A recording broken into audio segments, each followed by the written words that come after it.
Hanggang pagpasok po, pinagtyagaan po ito ng task force na kilalanin kung sino-sino na sila, kung sino mga bumarel dito po. Ayan po.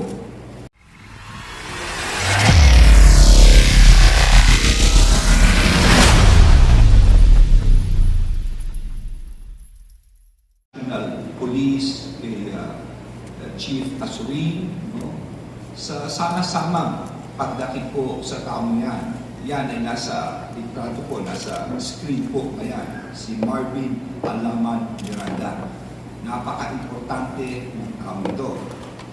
Base po sa mga revelasyon, no, confessions ng arrested suspects, including discharged former members of the AFP, who had a direct participation in the killing of Governor Degamo, Marvin Miranda, upon the instruction of a certain boss idol, Big Boss Calvo, was the one who recruited them and the person who provided logistical and material support during the planning and execution of the assassination plot against Governor Degamo.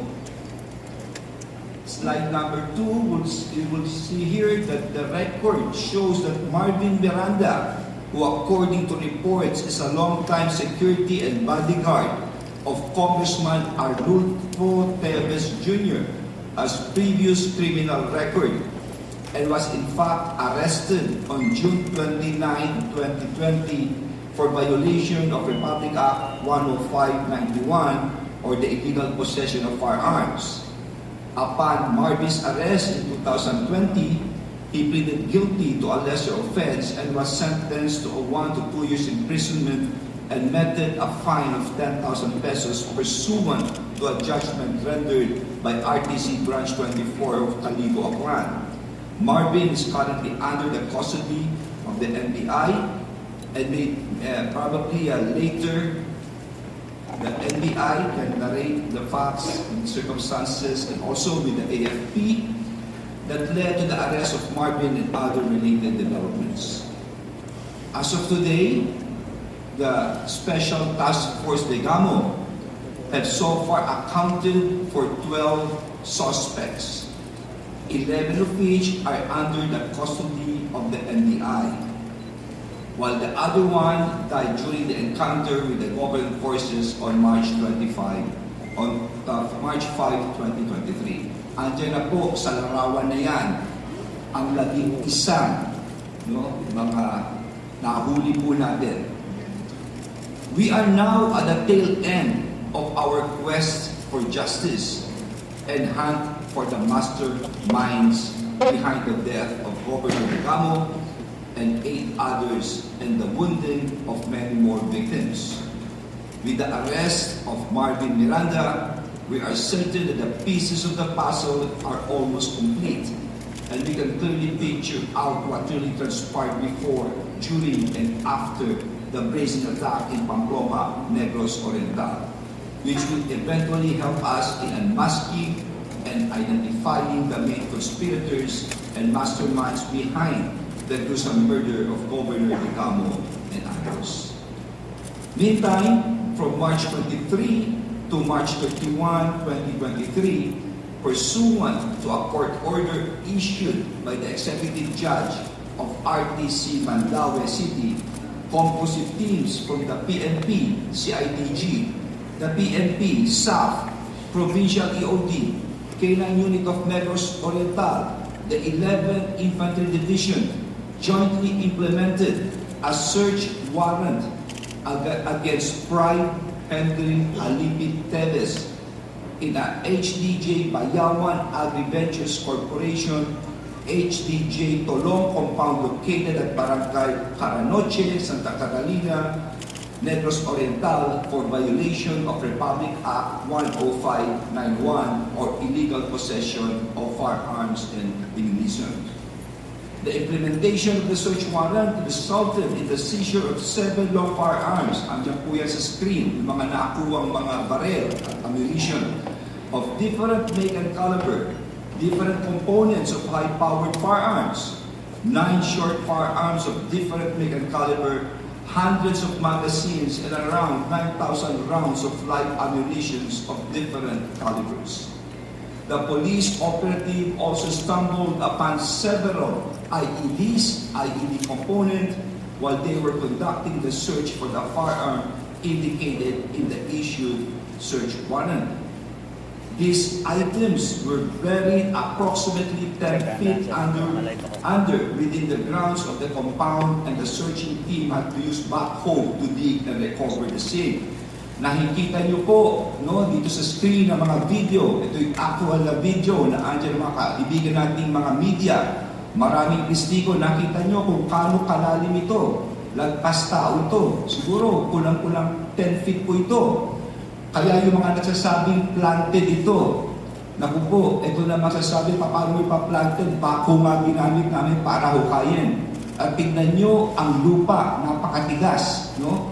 Lahat po ito, mga kababayan, ay nakuha dito po ang sunod sa search warrant. Itong mga bagay na ito ay magpapatunay sa lahat, no, na talagang maayos ang pag-iimplementa ng search warrant. At of course, yung mga patutsyadang planted na yan, ay isa lang masasabi ko, tingnan yung maigi itong backhoe, itong video na to, kung kano kalalim ito. At ito yung masasabi kung anong totoo talaga. Okay? Yan. Kitang-kita po rito. One of the recovered long firearms during the search is a Steer 5.56 rifle with serial number AS941125. Yan po ay ginagamit ng mga sniper. No? Pang-sniper po yan. Ibang klaseng kalibring baril yan. This one is registered under the name of Congressman Arnulfo Alipet Tedes Jr., which is among the firearms not yet to be surrendered by the latter after his license to own and possess firearms was revoked by the PNP Firearms and Explosive Office in January 2023. The implementation of the search warrant brought about the arrest of 3 persons, including Nigel Lagunay Electona. Ayan po si Nigel, nasa bandang kaliwa. No? The Chief Security of the HDJ Tolong. Based on our investigation so far, he was substantially involved in the assassination of Governor Degamo. Criminal information for violation or illegal possession of firearms and ammunition were already filed against the 3 arrested suspects. Meanwhile, the complaint filed against Pride Henry Teves will undergo preliminary investigation as a matter of course. Furthermore, during the search conducted on March 30, 2023 in HDJ Tulong compound, particularly nearest to the area where the suspected IEDs and components were found using backhoe and other equipment, the searching team also discovered the partially burnt pieces of clothing, other belongings along with the wallets containing IDs, and partially burnt documents owned by 2 gunmen who actually participated in the killing of Governor Degamo, namely Joven Javier, Juliel Rojas Rivero, and are now under the custody of the NBI. The discovered items were processed and collected by SOCO team for forensic examination and proper disposition. With this latest development, we want to convey our sincerest appreciation and gratitude to the members of the task force, especially to the men and women of the Department of Justice, National Bureau of Investigation, Armed Forces of the Philippines, the Philippine National Police, of course the NICA, and other allied agencies for their untiring efforts and valuable support to the task force that immensely contributed to this positive development. Alam po ninyo, ngayon lang yata sa kasaysayan ng ating bansa na sa isang kaso ay hindi yung mga sekretary, nandirito, Secretary of the National Defense, Secretary of the Department of Justice, of the DILG, ang AFP Chief of Staff, ang NICA Director General, ang PNP Chief of Staff, ang Director po ng NBI, no, at iba pang ahensya, nagsama-sama. At ito ang mensahe ng ating mahal na Presidente. Sa kanyang panahon talagang lilitisin po natin talagang lahat ng krimen magsasanib persa po. This is ang tinatawag nating whole of the nation approach. Asahan niyo po yan. We are confident that with all the pieces of evidence at hand, our pursuit for justice is within our sight. Bago lang po ako matapos, gusto ko lang pakita sa inyo ang dalawang video. Mamaya po, gusto kong pagkatapos po nito ay hihingan po natin ng pagsasalita. Of course, ang ating SOJ at ang ating SND. Balikan natin yung nakaraan, mga kababayan. Tignan po, Jean, pakita nga natin yung nakaraan para lang ma-refresh tayo kung anong nangyari. Ito yung mga CCTV footage. Tignan nyo maigi. Ito yung mga dumating na sasakyan, nakasama yung mga assassin. Ayan po. Kaya mga sasakyan na yan, at yung mga bababang mga tao, ito yung bumulaga sa atin nung isang araw nung napanood po natin lahat ito. Kumakalat po ito yung mga sa CCTV. Sige lang din. So ayan, bumaba, ayun yung gwardiya na bukas. Bumaba ang ilang kalalakihan na may dalang mga barel.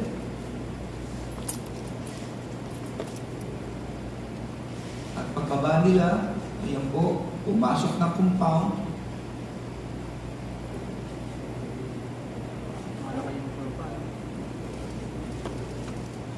Pasok po ng compound, tingnan natin mamaya ang mangyayari. Yan po, yung gwardiya, pumasok na isa, pinakausap siya. Lumapit yung mga taong nag-aantay. No? Yung mga taong walang kamalay-malay na dyan lang. Bigla na nagpakutok. Ito yung mga walang konsensyang tao. Inipabaril yung mga walang kalaban-laban na nakaupo. At pinatay dito po si Governor Degamo. Bakit namin pinapakita to? Alam po, naramdaman natin yung galit ng mga walang konsensya itong mga tao ito. Pero ngayon, dahil sa task force, yung mga bumaril na yun, lahat yun ay nakuli na natin. Papakita namin sa inyo ulit kung sino-sino at ano-ano mga pangalan nila. At sila po ngayon ay nasa kustodiya na itong task force na ito. Sige, Jim. Ayan, umalis sila. Tumakbo na po sila. Alam ko, noong mga panahon na yan, galit na galit ang taong bayan.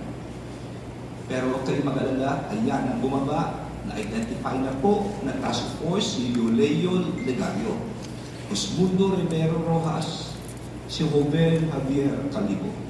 Yan po ang mga bumaba na sasakyan. Sige lang, Jean. Yan pa, nadagdagan pa, si Billy Chisturis Maloyo, Benji Rodriguez Buladola, Joven Javier Calibo, Osmundo Rivero Rojas. Sige lang, Jean. At naiwan itong Roel Patugaan, ano siya sa isang sakit. Ialam. Hanggang pagpasok po, pinagtsagaan po ito ng task force na kilalanin kung sino-sino na sila, kung sino mga bumarel dito po. Ayan po.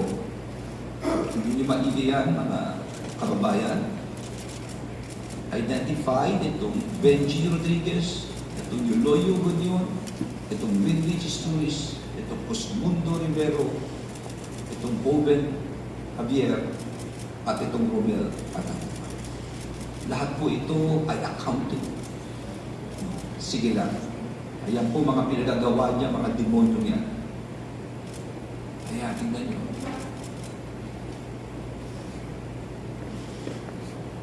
At ayan na naman po ang kanilang mga mukha at mga pangalan.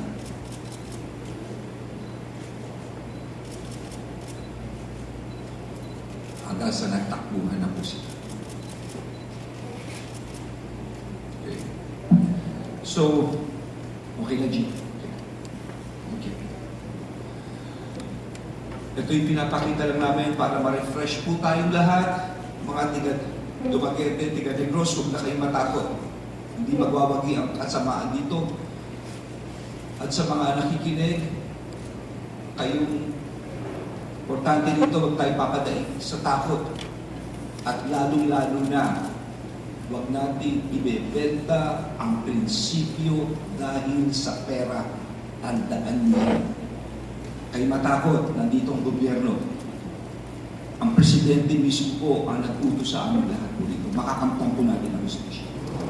At this point, gusto ko rin sanang pagsalitain at pasalamatan ang aking mga kasama. Talagang sa kanila po, kaya natakip po si Marvin. Siguro, unahin ko na po muna. Ito po muna si Charlie muna. Si Charlie po muna ang unahin po natin. Si Charlie Galvez ng Department of National Defense. Magandang tanghali po sa ating lahat. Maraming salamat po sa inyo na pagsama sa amin ngayon, araw na ito. Magandang tanghali po sa ating lahat. Maraming salamat po sa inyong pagsama sa amin ngayon. Tanghali ito sa ating press conference kasama ang ating chairperson ng Special Task Force Degamo, our DILG Secretary Benjamin Avalos Jr. and co-vice chairperson ng STF Degamo na si DOJ Secretary Jesus Crispin Rilina.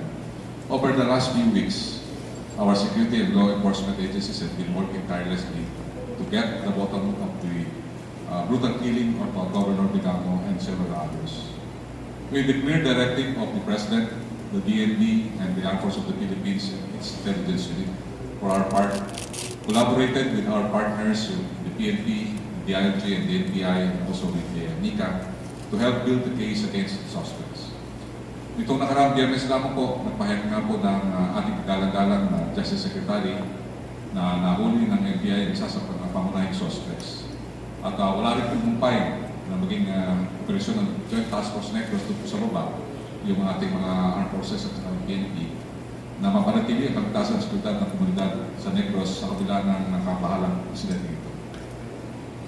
Bagamat marami rin po ang kailangan upang tuloy ang resolve ang kaso ito, binabati po namin ang lahat ng ahensya, lalo-lalo na ang ating Intelligence Service of the Philippines, ang ating Armed Forces of the Philippines, ang ating pong AP at PNP, at saka ang ating pong NBI sa agaran pong epektibong aksyon itong mga nakaraang linggo. Ang DND at ang Armed Forces po ay patuloy na nandito upang pagbigay ng suporta at sundin ang direktiba ng ating Presidente at ang ating Task Force Commander tungo sa ating minigting justisya para sa pamilya ni Governor Degamo at ng mamayan ng Negros Oriental. So on behalf of the DND and AP team, we really support kung ano po yung gagawin po natin para sa SPF Degamo. And we rest assured that the Armed Forces of the Philippines is always here with the DOJ and DND in order to resolve other cases. Yan po ang mga sabi po namin sa inyo na kami po ay tutulungan upang malabas po natin ang seguridad at ang problema sa seguridad ng ating bayan. Maraming salamat.